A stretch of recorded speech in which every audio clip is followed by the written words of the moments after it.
I think art might be the way I process the world. Like, it goes through me, and then I can. The thing that drives me is curiosity, and just like, I guess, providing an environment for myself, whether it be a physical environment or a mental or emotional environment, creating an environment to be able to explore.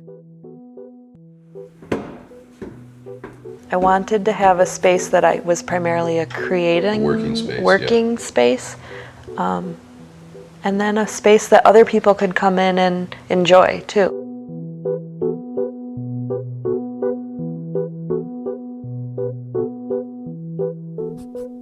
The What's Your Craft Show, quenching your thirst for inspiration.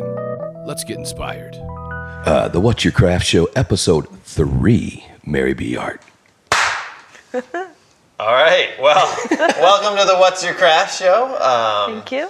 I'm Peter, co-owner of Beards Brewery, and we have Steve, my co-host. He's our graphic in residence. And then we have Mary Bea here today, and we're pretty excited to be here in our studio. Yeah. Why don't you say hi to everybody? Hi, everybody. There you go. Welcome. So how you doing today? Great. Good. Yeah. Thanks for having us over here. You're welcome. So we're going to get right into it. What we like to do when we start every episode is what we call Crack One. So if you have the honors here. You'd like to select one of our fine I know the one. beers, Armadillo. Armadillo. All right. It's strategic. This way you don't get parched. Yeah. And We don't then, want to get too thirsty. you're like, oh, I'm too parched. I can't, keep talking. Serendipity. Get a nice crack on the mic. Oh, that's good. Cheers. Cheers. Thanks for thanks for having us, I should say. Oh, Yeah. you're welcome. We came right into your studio. I don't know where we want to start. There's so many things to talk about. I guess just for the audience's purpose, Mary is a local artist here that works out of Petoskey, and she's one of my friends that I've met since moving here, and she's uber talented. So we're here to talk to her and see how her wheels turn and see what she's into. So. You want to give maybe for especially the people just listening, a little rundown of what type of work you do. Yeah. Right? Because not everyone's going to know about you. Right. We'll get into it deeper, sometimes we just take for granted some of the basics. Yeah. So I am primarily a painter, acrylic painter. I do a lot of landscape, nature, science-y sort of artwork. I also make other things. I'm sort of all over the board when it comes to creating. I like to work with wood and some stained glass and jewelry and fabrics, pretty much anything that you put in front of me. You made a sculpture pretty recently. Yeah. Sculpture. But I would say day to day, I'm primarily a painter. Oh, I do some graphic design, logo work, all kinds of stuff. Yeah. Everything to fill in the gaps. And you've worked with some local businesses like Nubs Knobs. I know I have a couple of the stickers that you turn your paintings into stickers and stuff like that. Yeah. So yeah. Exactly. Yeah. Work with local businesses all the time. So did is that how you kind of started your endeavors with painting? Is that where you began, or did other outlets lead you into that? Well, I started, I think, with crayons. Okay. Can I rephrase this question a little bit? Sure. This is one of the questions I had. Actually, was to tell us a little bit about your journey. Yeah. I think this is a good place to start, actually, because you've lived in a handful of places. Yeah. You've worked in a handful of places. You were born in Petoskey, though. Born and raised in Petoskey. So if you can give us, obviously it's pretty extensive, but a condensed version of your journey as an artist from the time that you realized that you enjoyed making things to the point where you realized I have a talent for this, and you started kind of pursuing it. So if you can you start us, like you said, crayons? Yeah, I would say crayons and finger paints and Play-Doh is where I started, very young. Those are a lot of my memories growing up. I lived in a very creative household. Okay. We were all very nurtured in that way. And Your we parents were visual artists as well? my mom. Okay. Yep. And I don't know, my whole family just kind of dabbles in it. And so we were allowed to explore that. We were also always outside.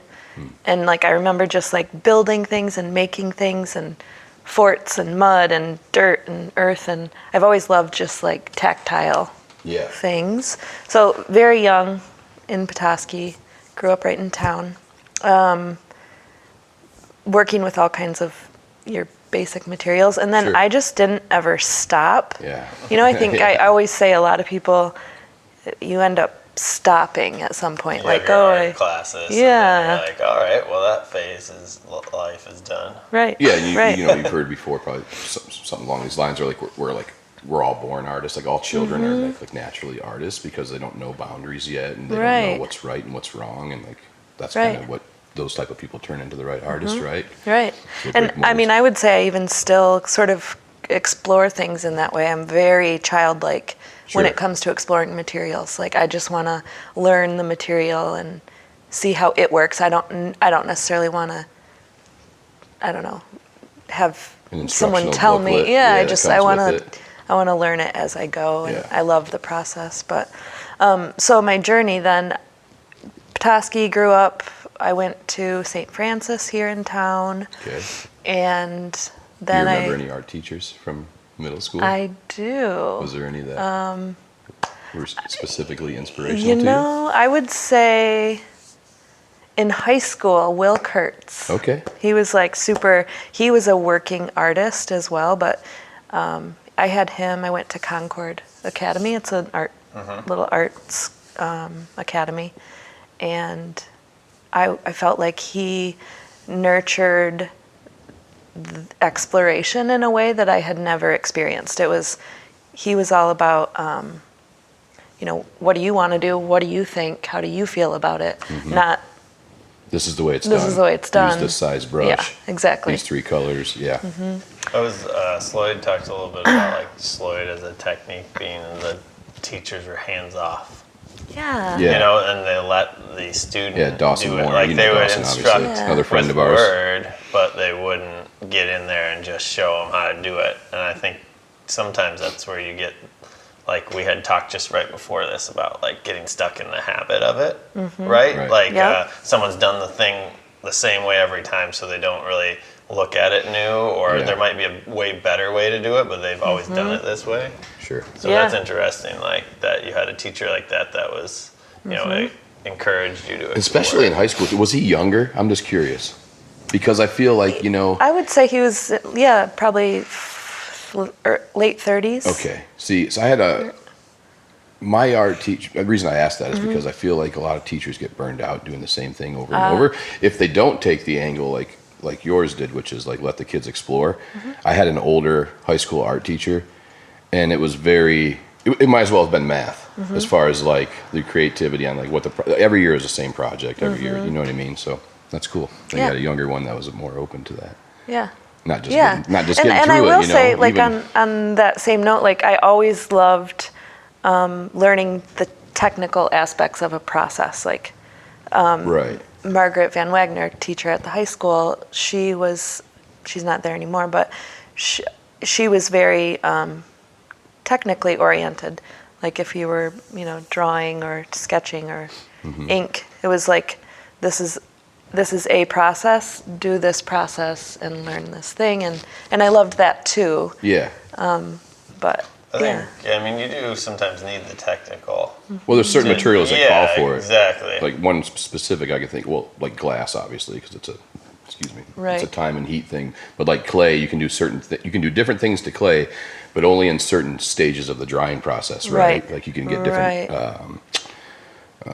different surface decoration stuff. But if you press something in when it's too hard or too soft, you're not gonna. There's definitely some technical stuff that's super important. Okay, so continue. So you went high school at Petoskey. High school, and graduated then probably. I graduated from Concord. I did. Okay, And then I wasn't really on the college path at that point. I felt like I just wanted to go explore. So I traveled a bit. Were you thinking about art as a career direction at that time, though, even though you weren't thinking about schooling? I mean, I feel like it's always been there for Yeah. me. Like I never questioned it. Mm-hmm. I also have never been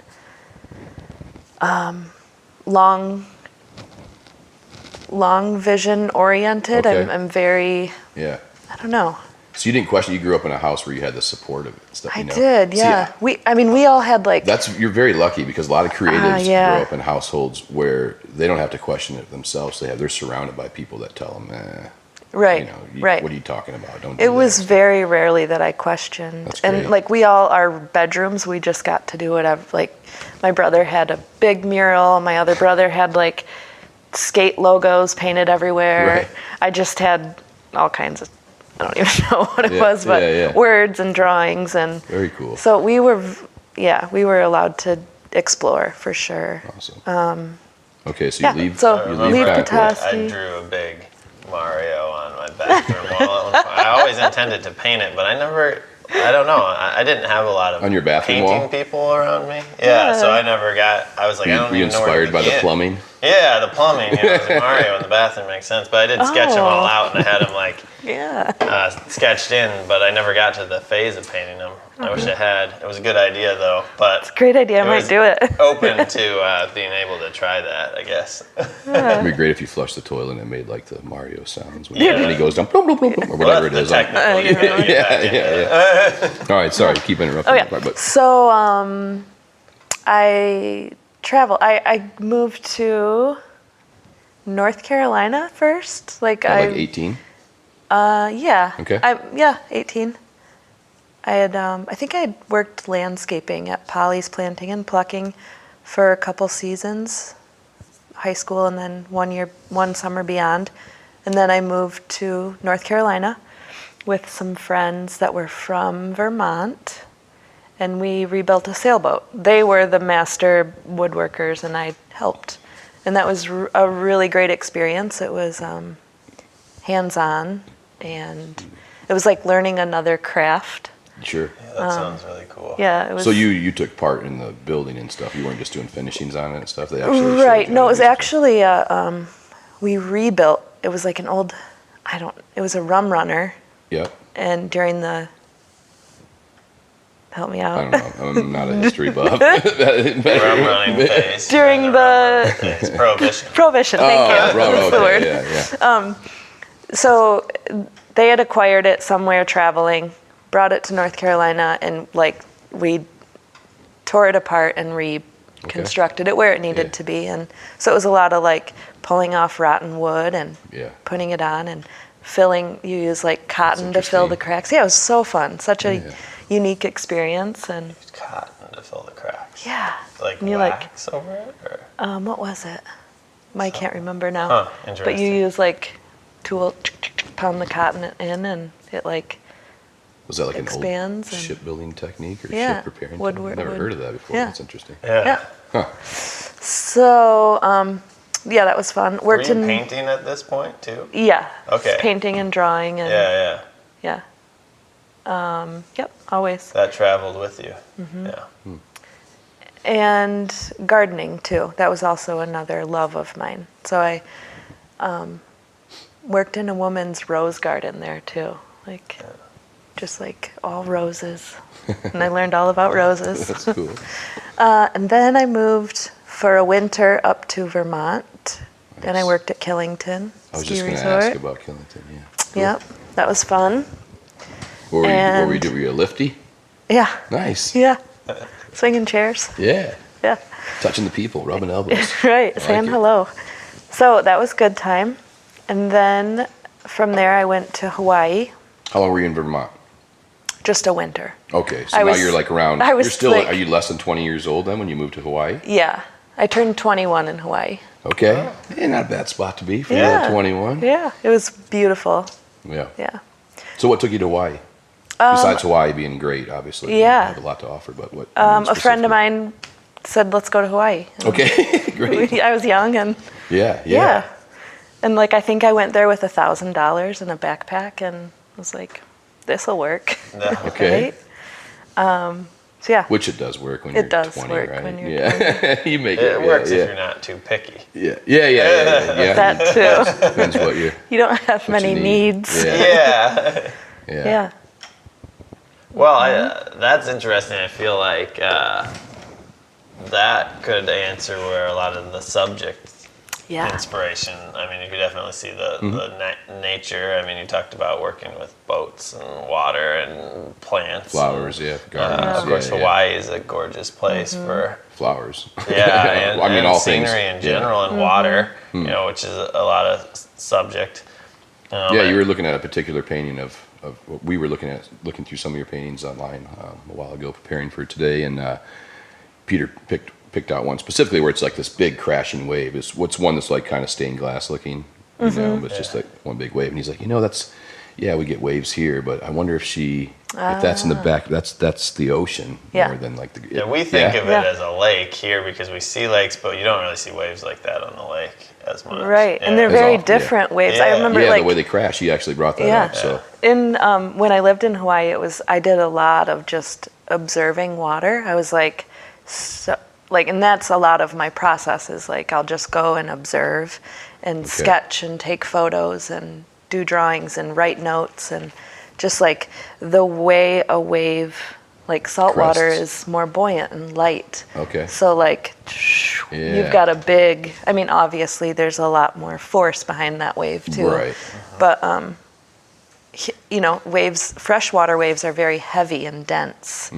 So you're like, it's a simple crash. Yeah, that makes sense. But and I would just watch like the way everything reflects or refracts or. So those are really interesting words because I was gonna, I think, touch on a little bit like how you came to your style. Then I think your journey talks a lot about how the subjects make sense, but the style and you talked about observing water and light, and I think that some of your stuff is really.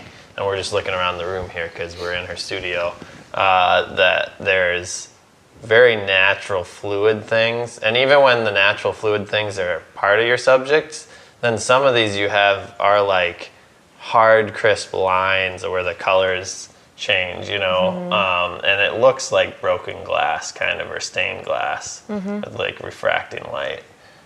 Where did that work in, for you? Because, coming from like, I feel like that's less nature, but it's applied to a nature. Right. If that makes sense. Right.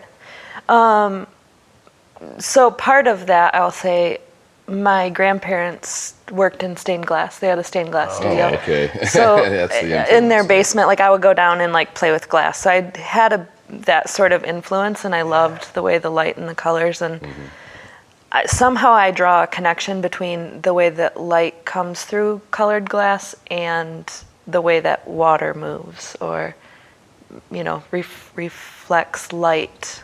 When you Some look at connection for me there. Yeah, well, when you look at a body of water and it's getting hit by the sun or whatever, it is broken up into shapes of like shattered light, right? Totally. Over the little ripples and stuff. They're separated, Right.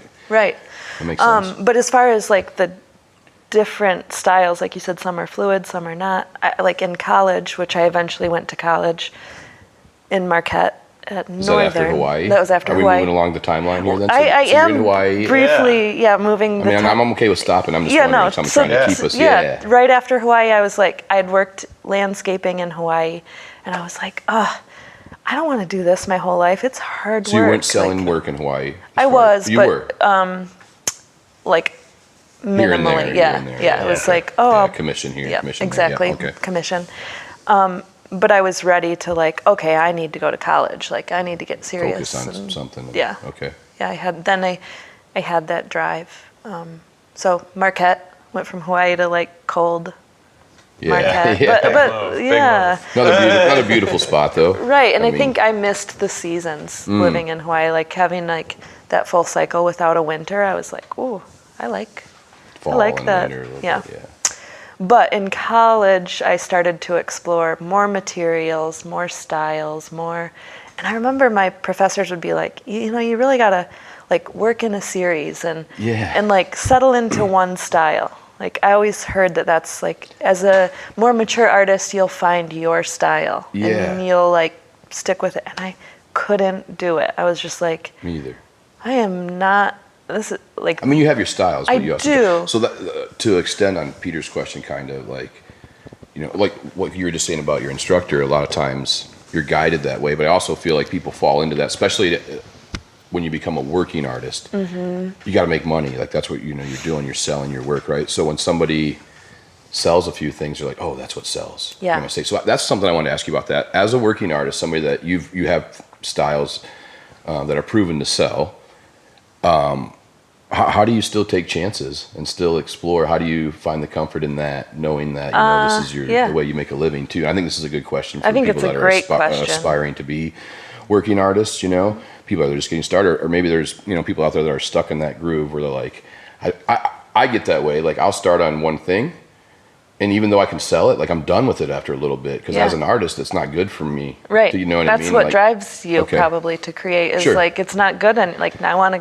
do better, more. Yeah. So as a proven working artist, that you know that there's some work that sells for sure. You know what I mean? How do you still find the wherewithal to take risks and keep exploring? And because I would get so bored. Yeah, I know. It's kind of a simple answer, but you know. But also, I think that the thing that drives me is curiosity, and just like, I guess, providing an environment for myself, whether it be a physical environment or a mental or emotional environment, creating an environment to be able to explore. Like, I don't ever want to like shut any of that down. Like, that's why I create, is this ability to be able to explore the world in a different way. And like, I think that's precisely what drives me, is like, I'm not here to like paint the same thing the same way every time. And there are those things that do repeat in my work, like whether I'm get obsessed with it or I know it sells, or there are those things, but I think you want to bring people along with you too. And so I think that's good to have some accessibility and familiarity. I noticed, like, just in the little time I've known you, that like new media pops up, you know, like all of a sudden you're doing like earrings, but like, or you're doing these little paintings, you know, but they definitely fit in the style, but because they have a lot of your style elements, that might like bring people along, right? That otherwise, if you just like switch to doing something different, it's hard, because you want to explore, but you also want to figure out how to make others in the world open up to explore, right? I totally agree with that. Yeah. Especially, I think there's like safe art, and then there's art that is like very questionable for people. And I would say that what you see in here is like very safe. But if you go upstairs, where I like, it's not anything that different, but there's stuff up there that's just like very abstract and emotive, and like, not everyone can get on board with that, which is great, and I'm happy to show people that work. It's just along a different line, and it's maybe not as cohesive, but it like cohesive to what people are used to seeing. The general public are used to seeing from you. Right. And I like, to me, a lot of, you know, the question when someone's like, oh, but what is it?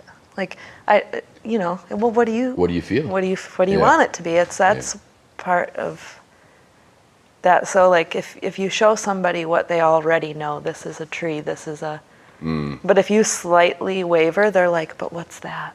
Yeah, they want it. It needs to be something for some viewers, for some viewers. Yeah. Which is interesting. Yeah. Yeah, I think the best advice I ever read or heard about like purchasing art and stuff is like, decide how it makes you feel, because that's the thing. You make a piece and you can put 100 people in front of it. Everybody can get something different from it, right? Especially the more abstract you get or less narrative with your work you get. So, like, don't buy art to match your couch. Like, buy art that you want to like look at and feel for like years. Like, it's gonna be in your home. You're gonna walk by it so much. But like, to your point though, most people they feel better about if they can associate, like, oh yeah, that's a deer. I like Or seeing a even better, deer. like that might be a house, but that's my house or that's my dog. Like some of the commission a lot work. of, Yeah, a lot they of want- people like the thing that is even closer to, which I think is great. You go back to like we talked about childhood creativity, and not having bounds. And another thing I've thought a lot about that's interesting is language. And kids have a lot shallower vocab, right? Too. So I think part of language is naming things and like structuring and understanding, and but that can be both used to express. It can also be limiting in some or comforting factors, the familiarity of things, yeah. But I mean, it can be limiting in that you don't. If once you're like, that's a tree, and now tree has a certain like stuff associated with it, and it's interesting if you study other languages how there's like words that don't translate because there's like ideas and concepts that maybe we don't really use, Yeah. So there's a word for it in that language, but anyways, I thought that was kind of interesting. That's very interesting. And on that same note, like I remember at one point, it was when I was living in Hawaii, and someone said like, why do we name things? Like the moment you name something, you stop observing it. Like if you say, that's a tree, you're on a walk, you're like, there's a tree, there's a tree, there's a tree. You no longer look at that thing anymore, you just pass by it, it's a tree. But if you stop and don't say, that's a tree or that's a birch tree, like allow yourself to explore that thing. So it's often part of my process where I unname a thing. Like, this is no longer a tree, it's, a shape that, yeah. Interesting. Yeah. That's really good. Well, I think we wanted to take a mid conversation break here and do something fun, a new segment we're working on. And Steve, if you want to introduce it. Ladies and gentlemen, welcome to the Rapid Fire Beer Review. So what we're going to do is we're going to pour a beer that maybe you're unfamiliar with, and what we want for you to do is just the first 3 descriptor words that you think of when you try it. Yeah. Oh. Have you had this yet? I don't think I have. Perfect. So this today we're gonna try the Dog Man. This is our Scotch ale. If I have, it was in the pub, and It's This is seasonal, so you haven't had it. I can't. Yeah. Pour here for all 3 of us. So excited. Yeah. And Steve, we're not going to say anything more about it because we're just going to let you. Mary, get yourself a nice. All right. However you like to take it in. Get yourself a smell if you like. Make sure you get yourself a good. Observe the color. And we're looking for. First 3 words. This is a rapid fire, so this will go quick. So first 3 words. First 3 words. I've already got words floating in my mind. Don't do it. You got to trying to. Well, she smelled it. That's part of the process. Oh. Sorry about that, Struby. Slapped on the hand. Kicked the mic. So exciting. She took a drink. Oh. Thinking. Oh. Okay, deep. Whatever you want. Deep That's is my first word. Oh, sorry, deep. I like it. I like So we have deep. Got some depth. That's one of the 3. Caramely. Caramely, we got 2.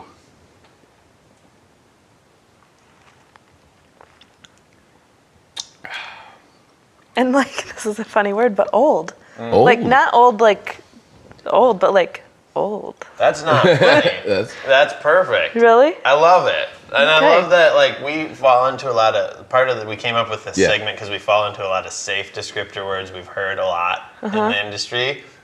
So we thought, With what do people other people describing. just say? Yeah. I think deep makes a ton of sense. Caramel is definitely something we would use to describe it, but depth of flavor in that this has a lot of different malts in it. So there is a depth and it rides on your palate longer. It's got a little smoked malt, so it kind of hangs on the finish. And then I like old because I think that's like an amalgamation of caramel and deep, right? Like it's And that smoke, it's like smoky. That's one of our. It makes you think a little bit of like tobacco or like leather or like things that are old and aged and like I like feel like yes. Yeah. Like you should have a. Well, I think that concludes. That concludes the rapid fire beer review. Thanks for playing along, Mary B. That's super exciting. I'll set that up here. Ton of fun. So yeah. All right. So we made it to Marquette. Oh yes. You're in college now. When you first got this, something I want to ask you earlier when you started. Yeah. Is this where you really cranked it up? I know you were painting and drawing all the time, but obviously you're, refurbishing ships and working full time as a gardener and stuff. So when you go up there, is it, possibly you got a part-time job or whatever, but it's all in now, like as far as like your time is painting, drawing? Yeah. So my part-time job was in the gallery. Oh, so it was a campus gallery or whatever. University gallery. Okay. Yeah.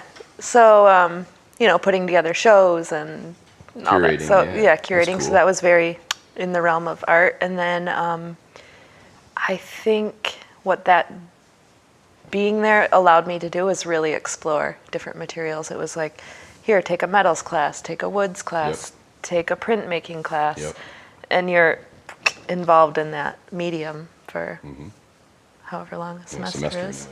Yeah. Photography, whatever it is, and even all of those processes are still with me. Like I still screen print, I still take photos, I still work with jewelry, metal. Yeah. But yeah. Well, you just designed a metal table base the other day. Oh, so yeah. Maybe you weren't So quite with some help. hands-on. Sam, your neighbor Sam here, the welder.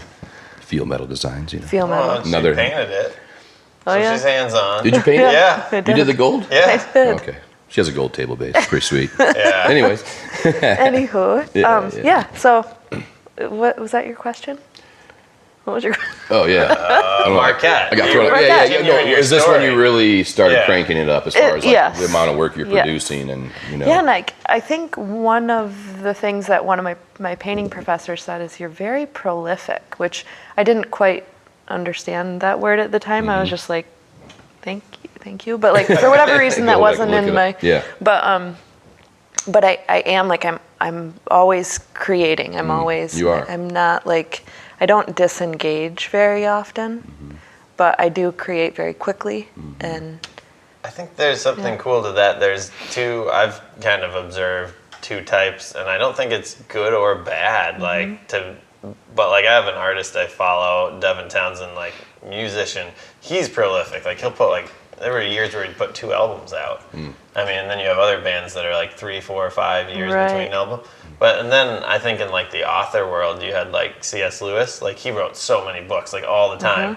But then you have like J.R.R. Tolkien, who effectively wrote one series, but he wrote so much to make the world and the backstory, and he made a language, and they're like he went really deep and then produced a few like groundbreaking things. And then you have other people that are not saying that Lewis wasn't deep. He had a lot of deep stuff too, but it just flowed out. He just books left and right. He's got this huge catalog. So on a wide variety of topics. That's the other thing that's interesting about him. It's not like, people know him from Narnia, but he did apologetics and he did like scholarly works and he did just all kinds of different variety of things he wrote. So very interesting. But super interesting. Yeah. And I always think of that too as the way that people create. Like some people are very methodical and slower, and they spend like months on a piece, whether it be a musical piece or a visual or. Do you think there's a part to that, and I think this gets into something we wanted to discuss, was like ritual and like being a working artist, what a day looks like for you, and like how the ritual affects, I think people have different rituals of how they work, but how the ritual affects the pace how much, your pace. work methods sometimes. Yeah. Actually, that's a good time to start that. We'd like you and tell the viewers, because I think this is important too. Like people that are thinking about, choosing a path to be a working artist or whatever. And also, for me, more specifically, walk us through a typical working day as a working artist living in Petoskey, Michigan. Working day being an artist here. So. Like you wake up. Okay, I will say my studio is located right on the river, and just Bear across the Bear River yeah. is a little neighborhood, and I live over in that little neighborhood. So it's nice that The commute. I like to commute by either foot or bike, in the winter, sometimes I drive because it's a little colder, or if I'm carrying stuff, I'll drive. But You're not the house with the hobbit hole, are you? no, but You know what I'm talking about. There's a hobbit hole house? I don't know the Hobbit Well, they hole. don't. It's not their house, but they built like a hobbit hole outside. Sorry, it just seemed like it could be up your alley. Yeah. It's Could what, be. Struby? Oh, okay. Sean, Okay. Cool. Maybe we can get a tour then. Yeah. Yeah. It doesn't go anywhere. No, I know. That's what I'm saying. Imaginative. Yeah. So my typical day, I'll wake up probably 6:37. Greg wakes up first, my boyfriend. He's amazing, and he makes the coffee. Greg does make the coffee. Yeah, He makes the other coffee. day. Yeah. He said And- sometimes you do. Yeah, occasionally I do. Yeah. And That's like when my wife says I do something sometimes. She's like Yeah. trying to be nice Yeah. when we're around other people. So I wake up to some fresh coffee, and I usually sit in the window with the cat. I have a cat named Luna that I love. Yeah. Sit in the window, listen to a little daily briefing. Okay. It's a little Like a news briefing? or snippet something? news briefing, Okay. weather, history Okay. briefing. What's your source there? What do you like? It's an throw on? NPR Oh, I was just briefing. going to ask you to put Yeah. on NPR. Okay. Yeah. I just tell. Shout out NPR. A shout Yeah. out NPR. Yeah. And then I make breakfast, usually some eggs. I like it. Thanks for the details. Yep. Eggs on everything. I'm an eggs on Eggs, everything. eggs, yeah, you Except gotta for get- ice cream, but eggs on everything. Huh. I haven't tried it Some yet. Is it ice cream. good? Have you had eggs No, on ice but I cream? was thinking now I might. You know what? There's probably some delicious ice cream out there that's good with eggs. Eggs are in ice cream. Some like ice cream. custardy. Yeah. Yeah, this is true. But I mean, like, I put a fried egg on top of everything else. It's wow. not sweets. Anyway, sorry. Yeah. Shout out eggs. I have a good recipe for you. All right, I'm into it. So yeah, breakfast. I do love to cook too. That's another passion. I just love to cook and bake and So do we. Yeah. nice. Love We to could eat go at the off. end. Yeah. That's we, a whole nother I podcast. know. Don't get us started. We Right? talked an octopus with Peter here. And Yeah. We should do Crazy one stuff. with baking or We should do making it. or We should cooking. do a cooking show. An episode. with people that don't cook. That would be Yeah. Yeah. Well, the We do have some What's Your Craft tries it. There's something coming up, so Yeah. we won't give it all out, but Yeah. Okay, so yes. Oh, so you then made eggs. I'm only still in the morning. Yeah, I Yeah, we got know. It's fine. I mean, breakfast. I asked Right. for a detailed. So day. I think this music- is important Yeah. for people to understand. Like some Yeah. of the young people that it's not so different. Because I think when you're really young, like you view. Right. You set things up on shelves or pedestals. You're like, oh, I can't. It's not accessible. Right. I think it's good to hear that. One of It's the most very successful. accessible. you still sleep, wake Yeah, up, eat breakfast. this highly talented Well, artist here. I that's- don't sleep. That's Oh, you haven't got to that yet. I don't sleep. No, I'm just kidding. So yeah, breakfast, music. We always play music in the house, which I love. And I do love that early morning, wake up with the sun kind of thing.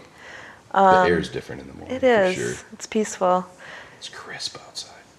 So then once Greg goes off to work or wherever he's going, I like to meditate.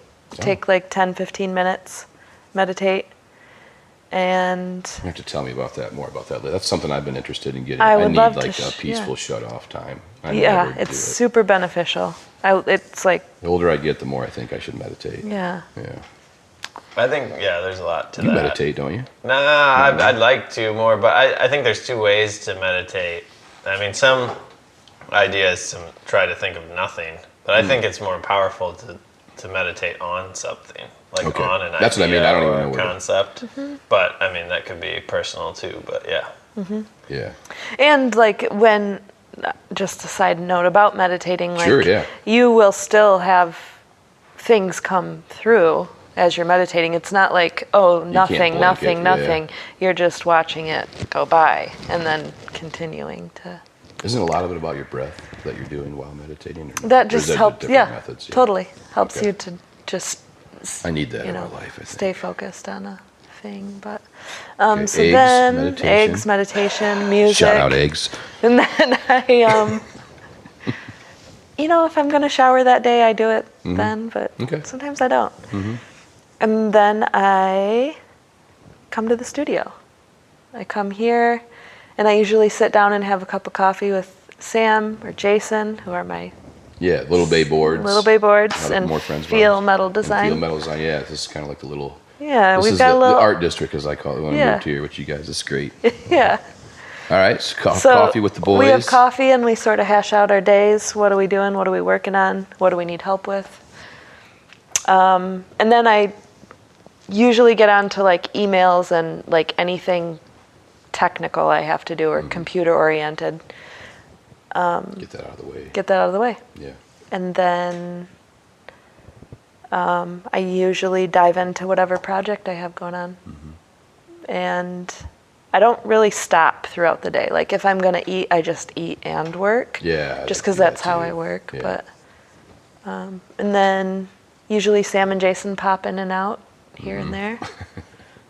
And to distract me a little bit. So, I mean, that's kind of, I think that's, when we stopped by before to kind of scout out, we were talking about like flow of a day and like, you also never really turn it off. But I think sometimes if you're doing something that you care about, and part of the curiosity and exploration, that you don't necessarily need to turn it off, right? Like if it's not, it doesn't, there's a work sense that like maybe I don't want to answer my emails every day, right? But and that, I think part of the painting or like the process of exploring new things, or that's just part of your life.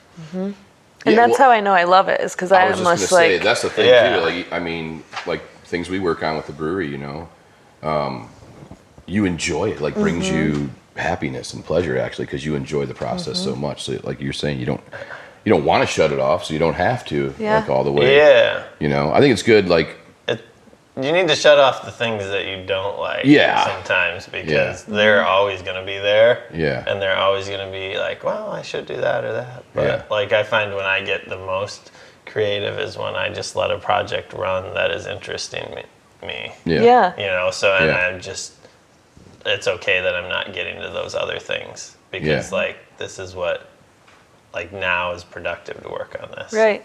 And I also like am so inspired by the world around me and the people around me and the sounds around me that like I don't think that there's a time to turn it off, because I'm just like, oh, like this is like I'm listening to the two of you and getting inspired by this process or like I don't know, it's just like the filter that I put my life through is like this. How can I then, I think art might be the way I process the world, like this it goes through me and then I can get it, you know what I mean? You deal with it with the canvas. That's and interesting. then you're able to move on. Well, I asked you about that the other day. That makes a lot of sense, though. We were, along these same lines, I was asking you, like, what do you do to decompress? What do you do to clean your mind, you know, to make sure that you don't get too stressed about things and stuff? Yeah. And you said, I'm not a stressed person. I'm not a stressed person, and that's probably why. Yeah. Because you're dealing with things in your own way through the art, which is obviously very lucky to have. Right. There's a lot of people that don't have an outlet like that. Right. And maybe just get stuck, you know. I've tried to be stressed. I've tried to get mad. Why? I've tried. No. What I'm saying is, let me help you out with this. Have a couple kids. right. Okay, that is That's the other key. Is like I do look at like art's also my children. Like I don't have children to like pour my everything into. So, but probably talk back to you a lot less too. That's totally. Helpful. Ryder. So I don't know. I think that we've hit a lot of what we had to talk about.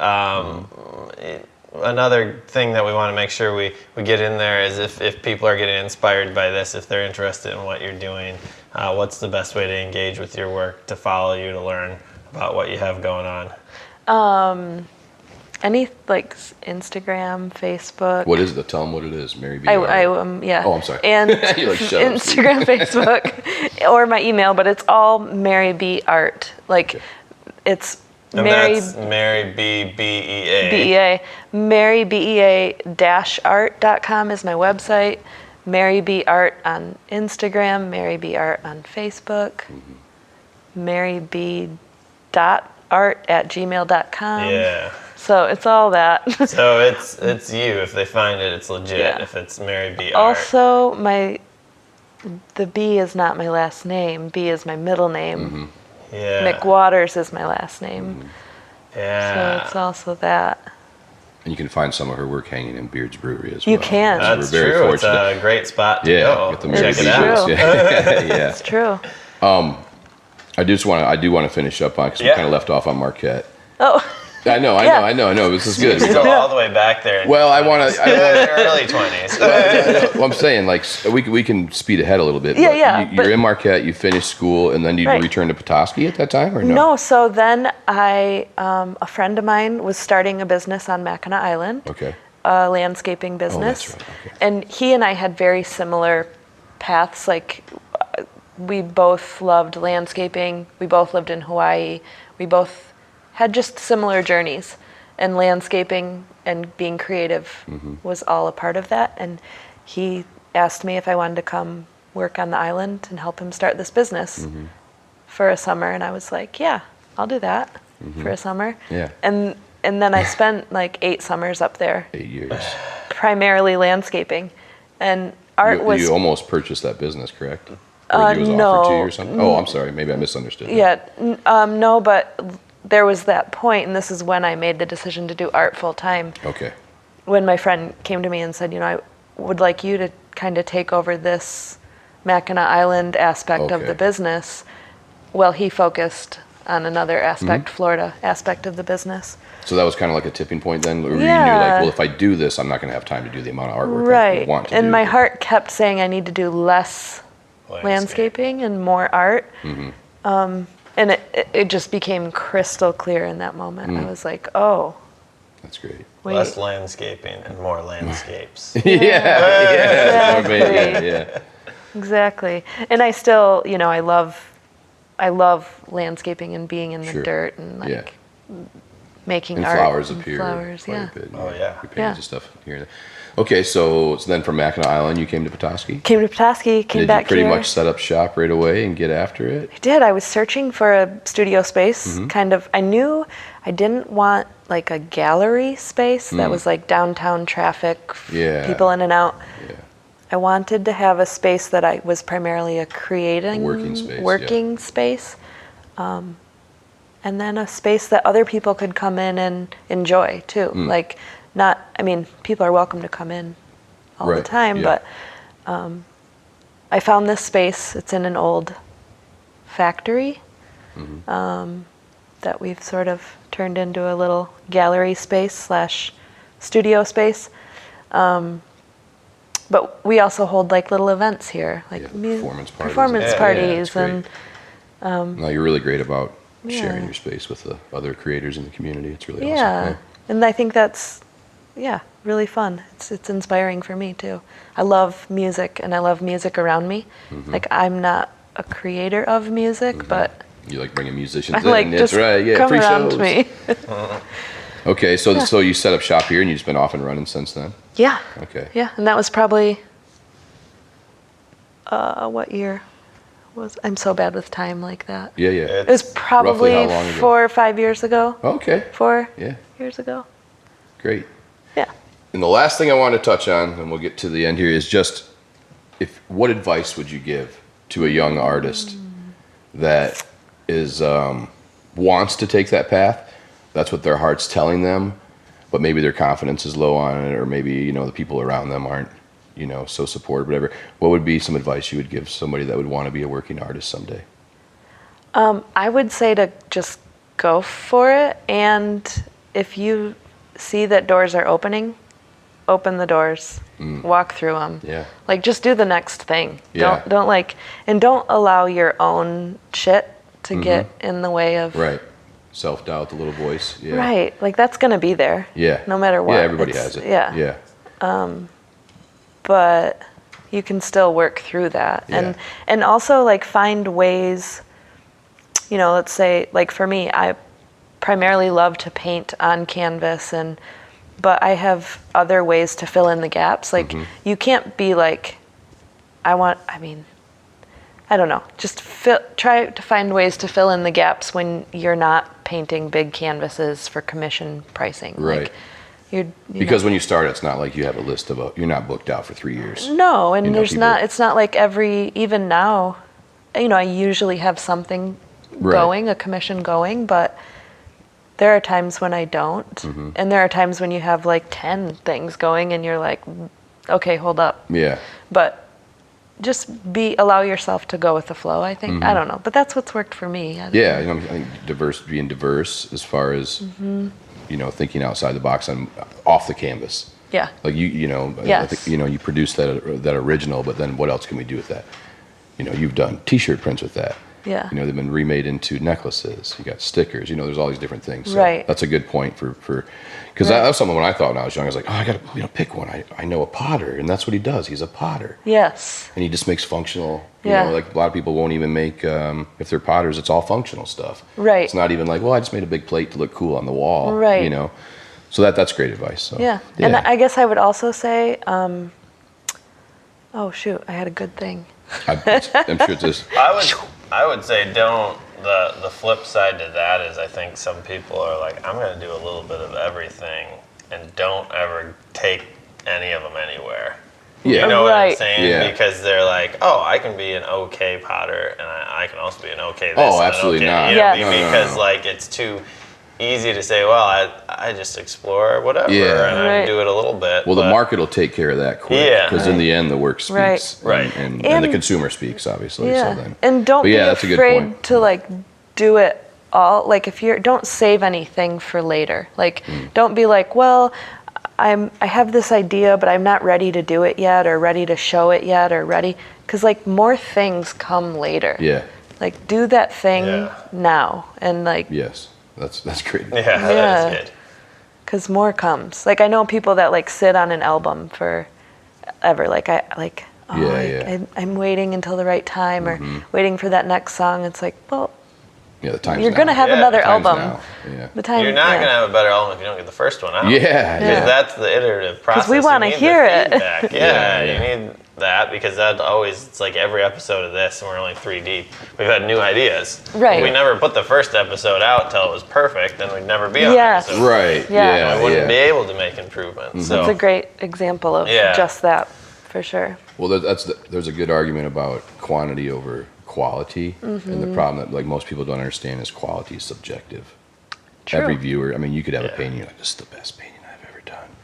And you put it in front of an audience, and half of them might be like, meh. Right. And you could put a painting out or a piece of art out there, you're like, I don't know, I'm not too sure, but screw Yeah. it, it's done. I'm just going to see if I can sell it. And then like everybody wants it. Yeah, I'm it's subjective, still and people get too surprised. stuck in So their hard, yeah. yeah. You get stuck in your own head about like what people want. Well, you don't know what so just Yeah. make what you want, and there's other people Yeah. out there that are going to like it. Right. And if they don't, then it sits. Yeah. Whatever. You know, You've got more. it'd be the same thing like beer, like chasing every flavor that everybody Right. else does. Oh, this is hot right now, so let's quick right to the press. Let's make as much as we can. So. all right. Yeah, well, let's. So we got some. You have your glass. let's Do you know give what a glass is little- yours? Oh, or we just have cans today? Let's just do cans. Cheers our you got cans. some left? I do. And we'll say thank you for being on the What's Your Craft show. And Thank you, Thank cheers. you. Mary. Been a pleasure, and you. look forward to more Hanes. Yeah. Cheers. For sure. Absolutely. Delicious. Excellent.